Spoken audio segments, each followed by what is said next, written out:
Hey guys, it's Doc, and today I'm going to be running the new excavator in the Generation 3 mode. And real quickly, if you've followed the excavator or followed our products at all, you know that I'm constantly tinkering with these things. So this is the newest, latest generation of this version of this mini excavator, but I wanted to go around, I wanted to walk you through it and show you some of the features of it. But before I do that, if anyone currently owns one of the older models, we're going to put up a video to show you how to convert your older excavators, Generation 1 and 2, into the Generation 3. So instead of confusing everyone with that, I'm just going to show you some of the changes that we made and some of the features of this thing. The first thing you got to understand is that this is designed as a Highbanker. It's designed as a mini Highbanker, but a very high production mini Highbanker. This thing will run anywhere from half a ton to even up to 1 ton an hour as a mini, and pretty much unclassified. I still like to classify to about an inch, inch and a half, but you can run completely unclassified. But the beauty of this system, beauty of this product is it's 17 pounds. So this whole unit is 17 pounds, and we've really put a lot of effort into getting this thing right now. From everything from the leg brackets to the actual legs, which are custom made. We have those legs custom made for us. The matting system, the skimming tray, the way that the water flows into this thing. We've tweaked it and tweaked it and tweaked it, and I've constantly made changes. The guys at the shop love me for that. But you'll see the changes that I've made on it.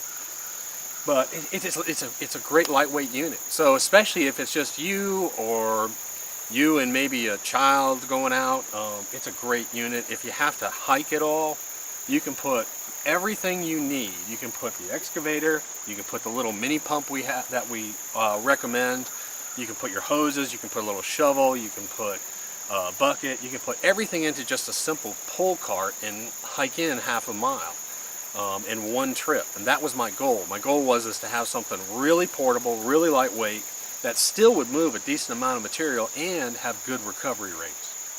So I'll go over some of the features of that, and of course the question is, a lot of people want to know, can you convert it to a dredge? And the answer is yes, you can. I've been playing a lot with it as a 2-inch dredge, and we have people running it as a 2-inch with decent results. But honestly, more and more I do that, I'm kind of thinking you probably want to keep it as a 1.5-inch dredge, and I'll tell you why. If you're going to use this as a dredge, you're going to be sniping anyways, which means you're going to be going into bedrock cracks, you're going to be going around small, big rocks. You're not out there to move a huge 6-foot piece of material with a 2-inch. So you might as well go with a 1.5-inch, 1.5-inch, because I think the water flow is better for this at 1.5 versus the 2. The 2, you kind of have to battle a little bit and play with it because there's so much water in there. 1.5 works better. Plus, if you buy this as a Highbanker and you get the little mini motor, now if you want to run it as a 2-inch dredge, that little motor won't run a 2-inch nozzle. But if you have a 1.5-inch setup, you can still use that little pump and it'll work decently as a 1.5. So you can use that same pump. You don't have to invest in a separate pump, which is nice. So I'm going to walk you through this real quick and show you some of the features of this thing. I'm going to show you the motor, I'm going to run it a little bit and show you some neat little tricks that we've come up with and some people have thought about. So let me go ahead and I'll show it to you. Okay, so first of all, here's the unit itself. Now the unit comes complete with everything that you need, the mats, the attachments, the plumbing, the legs, everything. What you will need to buy is you'll need to buy a lay flat hose, and we don't include it because you might want a different length. But it's a 1.5-inch lay flat hose. And it comes so that this end needs to be a female on your lay flat hose. See, excuse me, a male. We make this plumbing attachment a female, so the standard setup is you're going to have a female at that end and you're going to have a male at this end. So our plumbing attachment, you'll notice that this end of the hose has a male, so we had to make this a female. And you're going to see, I'm going to show you in a second the new way that we attach this thing. But it also comes with electric attachments. If you want electric, you can run this at 1500. You can actually run two 1100s on this. Two 1100 little bilge pumps, or you can run 1500s. Either way you want to do it. The 1500s probably work better, but you can't control the flow on bilge pumps. So then we go down and we have our lay flat hose. And then we have this little pump that we recommend, and it's 50 gallons per minute, and that's the key to it. This is a 2.5 horsepower little mini pump. And some of these pumps are only rated at 1800 GPH. You got to look for the one that says that it's 50 gallons per minute, so that's 3,000 gallons per hour. So you'll get that pump, and I recommend on these pumps, you'll notice here I cut off the fitting that came with this hose, and I use the fittings that come with the pump. For some reason the threads on here are a little bit deeper. That's a little tip for you. Use the fittings that come with this. This is a little piece of just sauna hose I got at Home Depot, and then that runs into an intake bucket with a screen on it. So that's the setup on this. And by the way, this thing only weighs about 24 pounds. You can see the little handle on the top. I mean, it's a little lightweight pump, so it's phenomenal just to be able to take that thing and just carry it. Okay, so let me go ahead and tell you about the changes that we made on Generation 3. On the first generations, what we did is we had this piece of plumbing pipe going under this tray, and the water would shoot in here, and you dump your material in here, and it all goes by. Well, sometimes you'd have to battle with the angle of this box and the speed of the water going over this. So after playing a whole bunch of times, and you might see some of that footage, I may include some of the old footage, I had our shop do this new punch plate system. It's a beautiful little groove system here. And what we did is we changed out this plumbing. Instead of being loose now, it's actually tight. So it fits in here tight. And this PVC system now shoots right up into this screen, and so what happens is water goes through here, and as you put your material on here, it actually washes and pools. So it's a really neat little setup system. And matting wise, we change it from time to time, but typically what you'll have is you'll have one strip of UR up under your header box, and then some combination of the Razorback and scrubber will be included in it. I don't want to say which one because we're still playing with it, but you'll have Razorback and scrubber in this.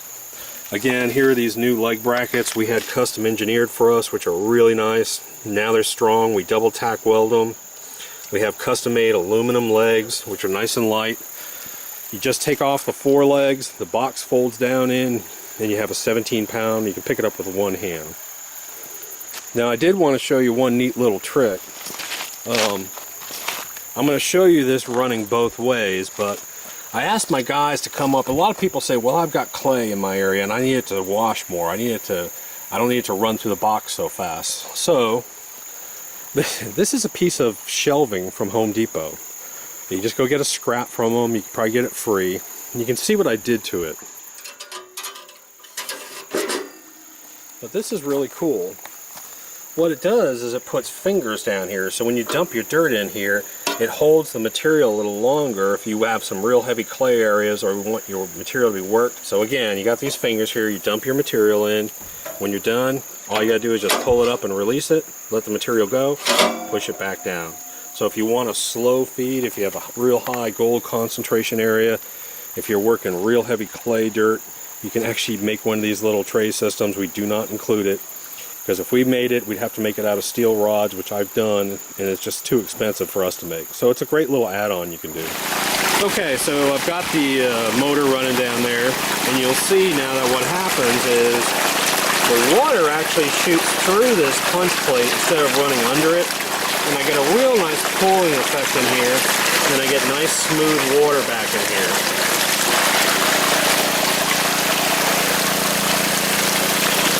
See where it drops down? I got it dropping down onto the UR mat, rolls down, and good water speed, nice and quick for exchange rate, works really well.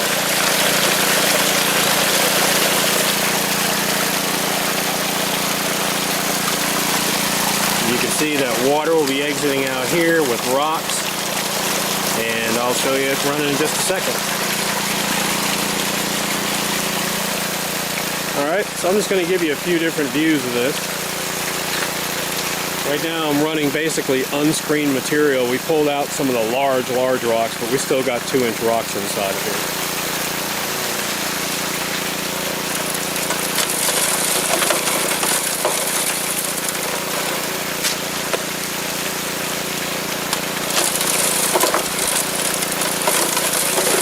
got, my mat looks good, so if I can tell that it's level. I can see that I've got the material behind the largest ripple. I can see those particles dancing a little bit, so that's the right setting. So everything looks good. I'm going to run it, and I'm going to run it a couple different ways for you so you can see it. Alright, so just to summarize real quick, got my mini pump down here, lay flat hose, connect into the box, water shoots up here, you dump your dirt in here, it skims across, the heavies are skimmed off of this. Also, we've moved this box back about ½ an inch, so you may see some sludge actually dropping into the box too.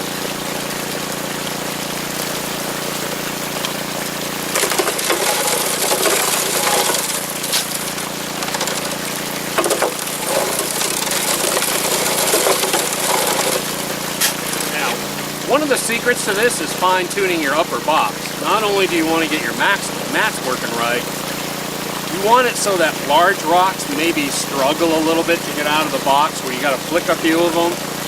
You don't want your box too high because your water speed will be too fast. And you just play with that. Play with that box tilt to get the right water speed. If you're blowing out every single rock, you want to slow it down a little bit.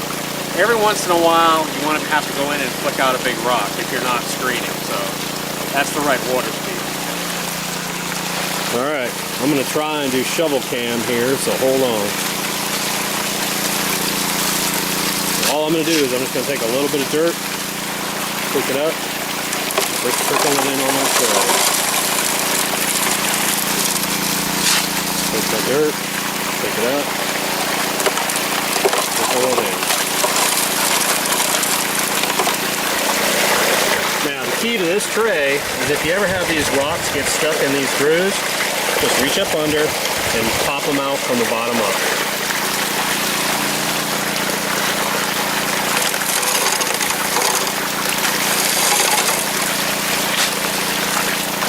And you'll see that dirt just seems to disappear through these skimming holes.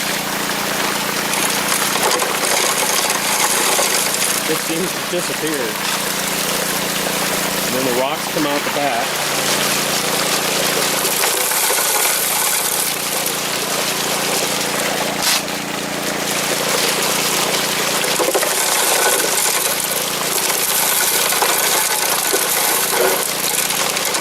And the larger rocks are going to exit right down here, and if you have gems, you protect the gems.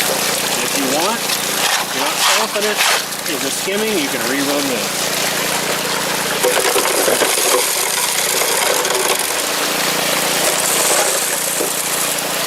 You can see how much actual dirt comes through.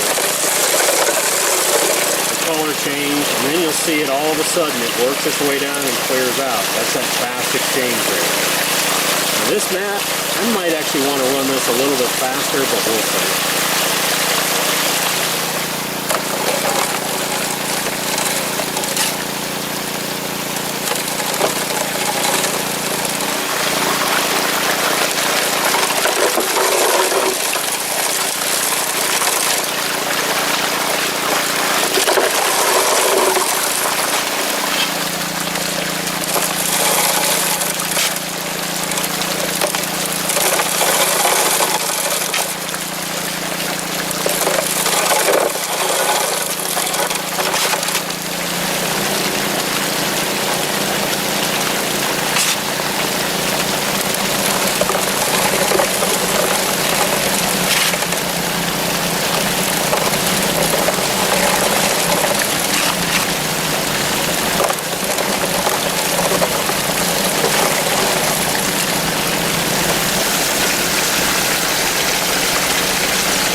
A couple little tips that I've learned while using this thing is I don't use the wing nuts on these legs.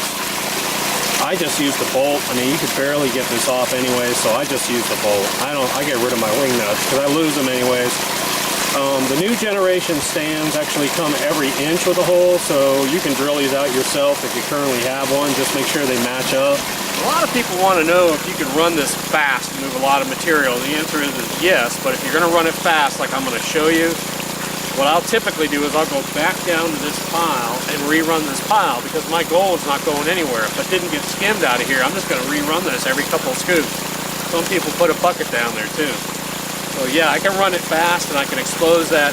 I can expose this clay and material to water, break it up, and then just go back, grab a scoop, and rerun it through. So I'm going to show you how fast I can run it.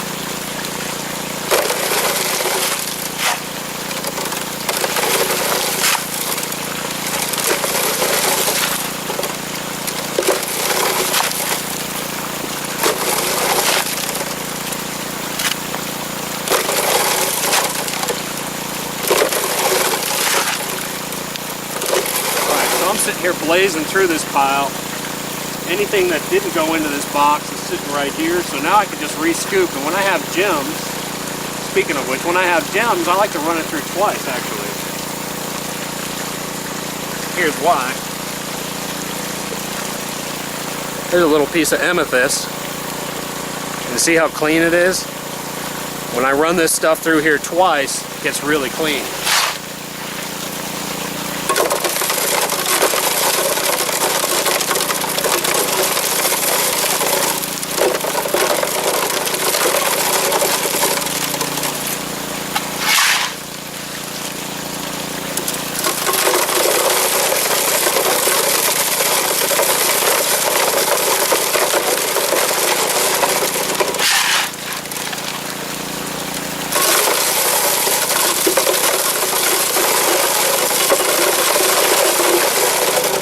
See, I'm running my box at a little steeper angle to get these big rocks to go through.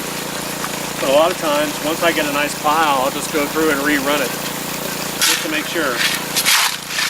Because I'm in a real heavy clay area, so now it's sitting there getting beaten down and getting beaten down and getting beaten down, and it's right there, it's all broken up. So I'm going to run it again. But you can see how clean these rocks are. I've run them through twice, and they're just perfectly clean. So if you're a gem hunter, it's really good for that. I always run them through twice as a gem hunter.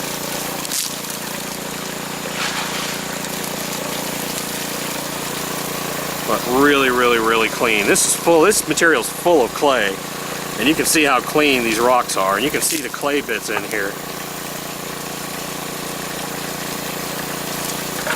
Okay, so I've shut the system down. Now I'm going to clean it out. All I'm going to do is I'm going to take that mat, I'm just going to tilt it, pull it out, dunk it, reverse roll it, dunk it, and I'm done. Put the mat back in.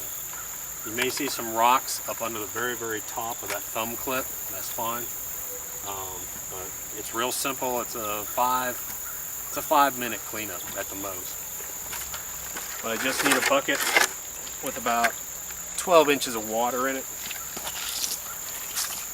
Give my mat a little tilt.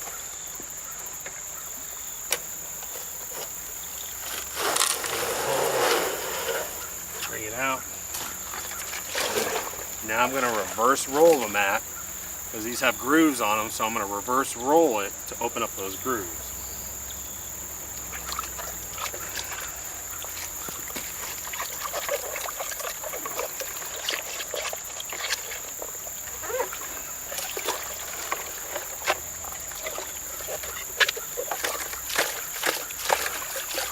And I'm going to check these grooves because gold loves to stick in these mats.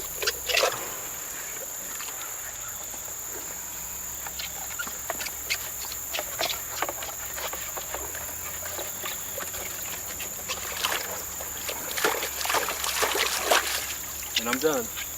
That's it. So my mat is clean. There's nothing left in it. I'll just rinse out my box. Put the mat back in, and I'm ready to roll again. Again, complete shutdown to clean up, to get ready to rerun, 5 minutes. Now, here's the other nice thing. If you're packing this equipment in somewhere, you don't want to have to carry out a 100-pound bucket of cons. So every time you run this thing, you'll have 3/4 of a cup of material, and that's it. You can put all your cons for a whole day in one coffee can. I'm going to show you. But that's it, 3/4 of a cup of material.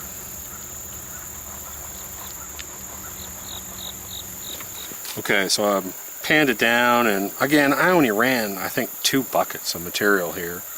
Just took me minutes to do it in between talking my mouth off. But there's a piece right there. This is 50. There's a piece of 50. I'm actually sweating into my pan. There's a piece of 100 that just went by. Another piece of 100. There's a 50, or yeah, it's probably a 50. 2 50s, there's 200s in there. Some tiny, tiny, tiny gold. I don't think you're going to be able to see it, but I'll try and get it for you. Okay, again, I only ran 2 buckets of material, but there's a 100 at the tip of my finger right there. That's probably close to another 100 there.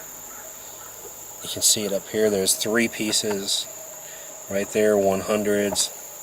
There's a piece of 250s. There's about 20 to 30 pieces all together. There's a couple in here are blew down, but there's some real tiny stuff right in here.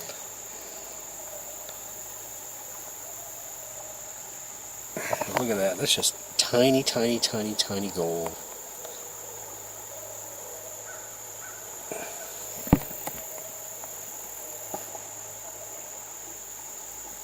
Good stuff. And so now I would just put my mat back in.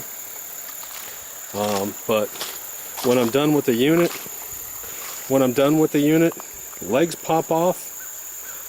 I just pop my legs off. They go under the box. Stand drops down inside the box, and I'm going to show you that real quick, how I just break it down. Alright, so I'm all done for the day. I'm going to show you how I break it down. I can put my mat back inside of it. But all I'm going to do is I'm going to drop my box. I'm going to take my hose off. Hose is off.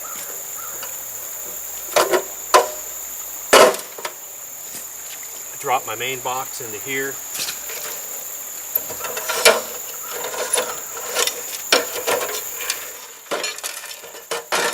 Legs go up under. Legs go up under.